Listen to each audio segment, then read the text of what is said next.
سلامونه، بیا مو هم وخت په خیر، ستړي مه شئ، ښه راغلاست درته وایمه. مخکې مو یاده کړې ول چې موږ به پر انتخاباتو باندې رغېږو. د انتخاباتو موضوع ورځ تر بلې ګرمیږي او دغه ورځ رانږدې کیږي چې موږ لاړ شو او خپل سرنوشت وټاکو، د افغانستان راتلونکی وټاکو. په دې برخه کې ډېری کسان د انتخاباتو پر دغه سیستم باندې بې باوره دي، په دې خاطر باندې چې موږ د پارلماني ټاکنې درلود چې ډېر د خنډ سره مخ شولې او د ډېرو خلکو اعتماد له لاسه ورکړ په انتخاباتو باندې، یعنې هغه شفافیت نه و. اوس دې ته راځو چې د ښځو رول د انتخاباتو د شفافیت په برخه کې څومره مهم دی. که څه هم کار شوی دی، کار کیږي په دې برخه کې، ښځې څه کولی شي چې په دې برخه کې څومره کولی شي چې شفافیت رامنځته کړي؟ ډاکټر پروانه بارکزۍ را سره مېلمنه ده، مدني فعاله ده او همداراز د ښځو برخه کې دوی تلاش کوي چې ځوانان سره یو کړي او همداراز که هغه د انتخاباتو برخه وي که هره برخه کې وي د دوی فعالیتونه د ستایلو دي.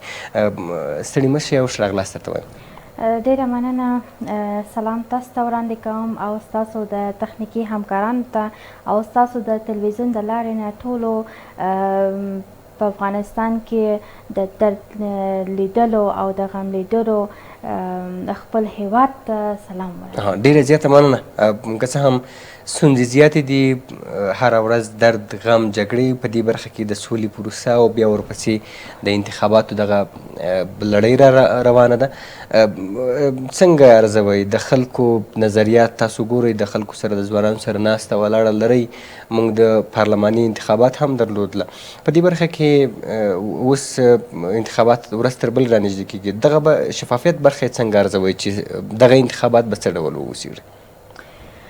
خب اول خو زه په دې ډېره زیات خوشحاله یم چې په دې ځای کې څه چې ګورم د پخوا څه چې وه انتخابات چې وه دومره ښځینه مو ګډون نه کول ځکه چې بیرېدل، مګر خوشبختانه اوس چې زه ګورم ډېره ښځینه مو ګډون کوي او ډېره زه خوشحاله یم په دې چې موږ زه خپله هم په څه کې یم د مدني ټولنه مشر زه یم، د ښځینه البته په ښځینه په برخه کې زه یم، مګر زه چې ګورم ډېره زموږ ښځینه چې ده د پکتیا نه ده، چې د کندهار نه ده، چې د زابل نه ده، چې د هلمند نه ده، ټولو په دې کې ګډون کړی ده او زه په دې ډېره زیات خوشحاله یم چې پوهېږم چې دې انتخابات چې ده ډېره ښه تیریږي انشاءالله.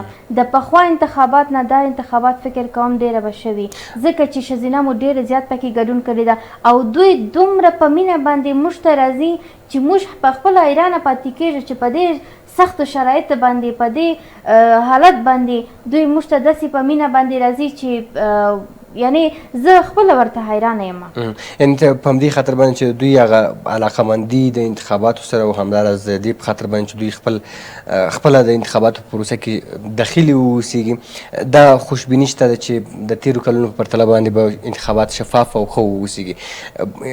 څنګه ارزوئ د ناظرینو په برخه کې د تېرو کلونو په برخه کې د ښځو علاقهمندي چې نظارت وکړي د انتخاباتو نه څه ډول ارزوئ؟ تاسو داسې ټولنو سره ناست یاستئ چې ښځو ته رول ورکړي د نظارت په برخه کې چې کنټرول کړي دغه انتخابات؟ بلکل. نو د ښځینه اوس چې موږ سره څه دي د تذکره چې دی فوتوکاپي تذکره چې ورته وایي دغه تذکره د نارینه نه موږ ته ښځینه ډېره زیات دي او زه په دې ډېره زیاته خوشحاله یم ځکه چې نارینه مو د دې څه نه د تذکرې چې ده فوتوکاپي تذکره چې موږ ته راوړي تسلیم کوي د نارینه مو ډېره لږ دي، یعنې چې فکر کوم 40% د نارینه دي مګر هم 80% د ښځینه دي او ښځینه هم د لوګر نه، د پکتیا نه، د خوست نه، د ننګرهار نه، ټولو نه موږ ته راوړي. پرون هم ماته تقریبا 200 دانې د پکتیا نه ماته راکړې ده او د جمعه هم وه مګر د پکتیا نه ماته 200 دانې ماته راوړې ده او زه په دې ډېره زیاته خوشحاله یم. یو بله موضوع هم په دې ځای کې شفافیت د انتخابات په دې ده او بخیر شفافیت په دې انتخابات کې په دې ده چې واقعیت وي، دا چې نه چې په مخکې ټولې ته بازي لکه چې پخوا وه بازي ورکول ډېره زیات دي په دې افغانستان کې بازي ورکول او ټوکې کول او دا چې په مخکې جان قربان دي په شاته کې اول رقم دي دا شفافیت نه ښکاري.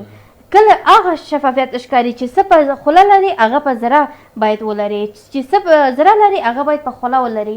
مګر متاسفانه په دې افغانستان کې داسې خلک شته دي چې اصلا نه په خوله دوی خبرې کوي نه په زړه یې چې دا مردار دي، خوله یې چې دا مردار دي. واقعا تلاش کیږي چې د خلکو د احساساتو سره لوبې وشي، تلاش کیږي چې خلکو ته یعنی فریب ورکړي، چل ورکړي ورته په دې خاطر باندې چې خپل موقف ترلاسه کړي. اوس خلک پوه شوي دي، ځوانان هم په دې باندې پوه شوي دي چې څوک واقعا هم کار کولی شي. یو بله موضوع چې په دې ورځو کې ډېره ګرمه ده هغه د الکترونیکي دغه سیستم ده، د بایومټریک سیستم ده چې ویل شوي دي چې ښځې باید د ښځو عکس باید ووسیږي. په دې برخه کې د ښځو غبرګون څنګه ارزوئ؟ دا موضوع څنګه ارزوئ؟ ځکه په ډېرو سیمو کې د دې کسان اوس هم دې ته نه حاضرېږي چې رایه ورکړي، خو که چېرته دغه جبري شي چې ښځې دې باید تصویر باید په یعنی بایومټریک سیستم ته ورکړل شي، نو دا به څه ډول ووسیږي؟ د ښځو له افغانو مېرمنو لپاره به څه ډول ووسیږي؟ آیا د قبول وړ ده که به نه؟ وګورئ موږ داسې نشو کولی چې ووایو چې همیشه افغانستان چې دا مفکوره زموږ ډېره پوچ مفکوره دی. په دې افغانستان کې پوچ مفکوره ډېره زیات دی. دوی چې وایي انتخابات په څه ډول کېږي؟ هغه چې ته لاړه نه شې، دوی ته رایه ور نه کړې، دوی ته خپله انتخاب نه کړې، دلته خو نه کېږي. ته مجبوره یې چې خیر دې نو په دې څه کې تاسو چې غواړئ افغانستان آرامي شي، تاسو چې غواړئ افغانستان کې واقعا یو سوله راشي، تاسو باید خپل مېرمنې ته هم باید په دې اړه باندې باید سهم ورکړئ. او دا چې دوی په بایومټریک دوی مجبور دي چې په بایومټریک باندې ولاړ شي، ځکه چې دوی چې په بایومټریک لاړه نه شي، دوی چې هغه ځای کې رایه ور نه کړي، نو افغانستان خو هیڅکله آباد نه کېږي. تېره ولسي جرګې ټاکنې بدون د تصویر څخه وي، یعنې ښځو ته اختیاري وه، که چا ورکوه تصویر ورکوه، عکس اخیستل هم ستونزه نه وه، که چا نه ورکوه هم ستونزه نه وه. اوس وایي چې باید جبري شي، باید ښځې ټولې بایومټریک سیستم ته تصویر ورکړي تر څو مشخص شي، معلومداره شي. نو دغه سیستم به د افغان د ښځو مېرمنو لپاره چې هغه سنتي ټولنه ده زموږ ټولنه ستونزمنه به نه وي؟ بالکل ستونزمن او دا څه دوی ته خو ډېره زیاته چې کله دوی غواړي چې واقعا د څه انتخابات شفاف وي او دوی چې غواړي واقعا دوی رایه ورکړي، دوی خو مجبوره ده خو دا خبره باید قبول کړي. ځکه پخوا چې وه په بل انتخابات کې ټوله پکې تقلب وه، مګر نن موږ باید دا تقلب په دې لاره چې دوی ورکه نه کړي. هغه انتخابات یاد دی دا شاید 15 کال مخکې خو یاد دی دا چې څه حالت په دې افغانستان کې جریان وه، مګر نن موږ په همدې خاطر غواړو چې د څه وکړي، عکس یې واخلي، تصویر یې واخلي او د ګوتې چې څه وایي شست دی هغه باید واخلي. دوی ټوله مجبور دي ځکه انتخابات شفاف همدغه دي چې انتخابات شفاف نه وي. پخوا ولې داسې نه وه؟ ځکه چې انتخابات شفاف نه وه. مګر موږ چې موږ انتخابات شفاف غواړو، د خبره خو باید دوی ومني. واقعا. او د ښځینه ناظرینو زیاتوالی به څومره د شفافیت په برخه کې رول ولري؟ اوس زیاتره تاسو هم یاده وکړل چې ډېرې تذکرې راغلي او د پکتیا نه د هغه سیمونه چې پښتانه پکې زیات میشت دي، یعنې زیاتره کسان دي چې خپل خور لور ته اجازه نه ورکوي چې هغوی د لاړه شي رایه دې ورکړي، څه پاتې دې ته شي چې هغوی د ناظري وکړي یا هم سایټونو نظارت دې وکړي. دغه که چېرته د ښځو زیاتوالی، یعنې په دې حالاتو کې هم د ښځو علاقمندي دې ته شته چې باید د صندوقونو نظارت وکړي، د مرکزونو نظارت وکړي، نو دغو ښځینهو ناظرینو زیاتوالی به څومره رول ولري پر انتخاباتو باندې، پر شفافیت باندې؟ وګورئ موږ چې ښځینه ته رول په دې اړه باندې ور نه کړو، یا هم مثلا ممانعت په کور کې وشي چې نه ته لاړه مه شه، ته نظارت مه کوه، یا ته لاړه مه شه، ته څه مه کوه، رایه مه ورکوه، دا خو نه کېږي. دا ښځینه مو دي چې نن په هر مجلس کې په هر ځای کې چې ښځینه مو وي هغه مجلس ښایسته پکې ښکاري. او په انتخابات کې هم چې ښځینه مې په دې کې برخه وانخلي، انتخابات خو سم نه تېرېږي. پخوا په زمانه چې وه هغه وخت کې ښځینه ته څوک رول نه ورکول، مګر همدا اوسنۍ ښځینه تر پخوا ښځینه ډېره زیاته فرق فرهنګ صاحب خوب یې؟ چې موږ ګورو چې بعد از وقتا لایف است، بعد از دوی وقتا ته باید نور هم تشویق باید وشي، دوی باید نور هم دې ته باید برخه ورکړي او دوی باید نادیده فکر ونه شي. سبا ته چې دوی کامیابه شي، سبا ته چې دوی په یو مقام باندې ورسېږي، دا چې باید ونه کړي.